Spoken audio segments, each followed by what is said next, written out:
Hello, Facebook world. I have decided to go live once again. I think I need the practice. Still get super nervous doing it. But today I wanted to go live on relationships because last week was Valentine's Day. And Valentine's Day is supposedly all about relationships and love. I don't think it just has to be relationships with your partner or your spouse if you have one. It could be a friendship that you have that you love, or even an acquaintance or a coworker. I don't think it really matters. I think it's the best day to spread love that we can have, since obviously it's on the calendar for everybody. But I want to talk about, Valentine's Day is for love, and hopefully your relationship has love. And some really do. Some relationships are so amazing and they're really great. Then the two people in it are able to work out any issues, to move forward. They're able to stay together for a really long time. And that's pretty amazing. But sometimes that doesn't happen, right? We have our relationships and we have our ups and downs with those. And those are the really hard parts, because sometimes we find that on Valentine's Day or other days of the week or the year, we aren't where we want to be in our relationships. Sometimes we're not even with who we want to be with, which can be especially hard. I know there are a lot of clients that I've had and some family and friends who have stayed with somebody just for their kids. And that is never a good relationship, because your children know that you don't have a good relationship. And we're just teaching them what it means to be in a relationship with somebody that you don't fully love, that you have issues with, but you're not ready to either work on yourself, they're not ready to work on themselves, or maybe you're just toxic together. And when you're apart, you're actually really great people. That does really happen.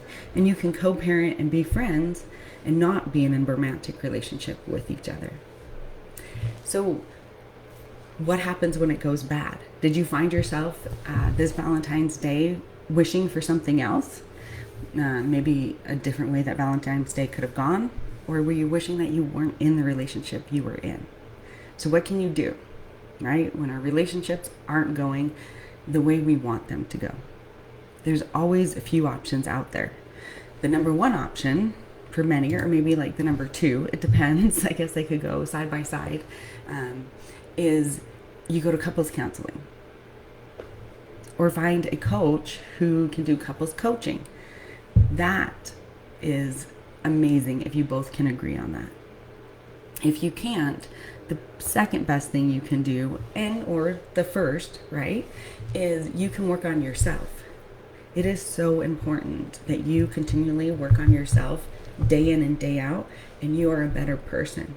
Because what happens is when we get into a relationship at first, everything's great, right? We're in love, we're infatuated, everything about the person is super amazing, and it's like they can do no wrong. And then years go by or months go by, and we realize that living with somebody or communicating with somebody that we thought was really fantastic in the beginning maybe has some issues, and maybe it needs to be worked on a little bit. But the best thing you can do is work on yourself. What can you do to self-improve? One of the ways, and I love this, and I've talked about it in my other videos, is behavioral chains. I just love them.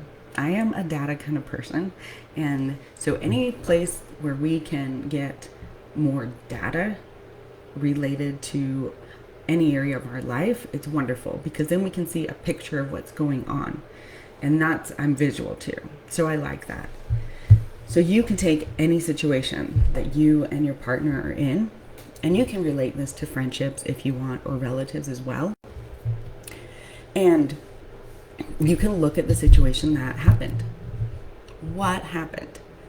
Did you get into an argument? What kind of an argument did you get into? That's it. It's pretty simple. Take that situation, look at it after it occurred, and then what thoughts did you have with that situation? What thoughts did you have before you went into that situation? You should really have a couple of thought areas to look at. especially if it's an argument, because we come into arguments with preconceived ideas, especially if we've argued with the person beforehand. So, what were your thoughts beforehand? Did you have some anxiety? Did you have some depression? Were you a bit angry for some reason? Look at those thoughts and analyze them a little bit. Find out why. Why do we have those issues? Then look at your thoughts in the argument or in the situation.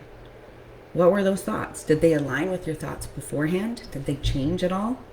Why did they change? Or why did they stay the same? Why is a really good question to be asking. And then with those thoughts that you have before and after, or before and during, what are your feelings associated with them, right? So if we're anxious beforehand and we're thinking, I'm not going to get my way, or I'm really going to have to argue, what are your feelings associated with that? That would be the anxiety, that could be the frustration, that could be the sadness. And what we have is the internet that has a whole lot of emotions. So we don't have to use the basic 5 emotions. We can actually look and really investigate our emotions on it. And then after that, go down and do a what behavioral choice was made, right? What did we do? Did we argue? Were we able to stop the argument and effectively communicate our thoughts on it and change the way it went? Did we just continue to go down the same road we have on a continuous pattern? And then, again, if you write it down, you have something to look at, right? Something to contemplate, maybe pick apart a little bit. Once you do that, then take the same situation that you had, because it hasn't changed, and what if you changed your thoughts? What if you change your thoughts to be like, if it's an argument and you think it's not going to go your way, maybe change your thoughts to be, we're going to get out of this the best that we can, right? Because it may not go exactly your way, but you guys can work together. So what can you do to have more positive thoughts? Or just change your thoughts on how crappy the argument will be and how it will be the same as always. And then what are your new feelings with those thoughts? Right? What are we feeling on the inside? Maybe a little bit more positive. And then how can the situation change? Would it be going a different way at this point? Let's put that down. And then try it. Or take your behavioral chain that you did and sit down with your partner and say, here, this is my old one about what happened, and this is my new one on what I really wanted to happen. And start dissecting those together and having those open communications and those honest conversations. Those are so important to have. And if you can't have it, why are you guys not seeking help? It's like a car. You don't wait till the last minute, right? Till your car doesn't work, hopefully, to go get it checked out, or, to go get your oil changed, or to go get your wipers changed. You always do those preemptively, because we don't want to ruin our transmission, or we don't want to ruin our window. So why are we not doing that with our relationships? Why are we not preemptively doing things to protect our relationships and protect the people that we want to spend the rest of our lives with?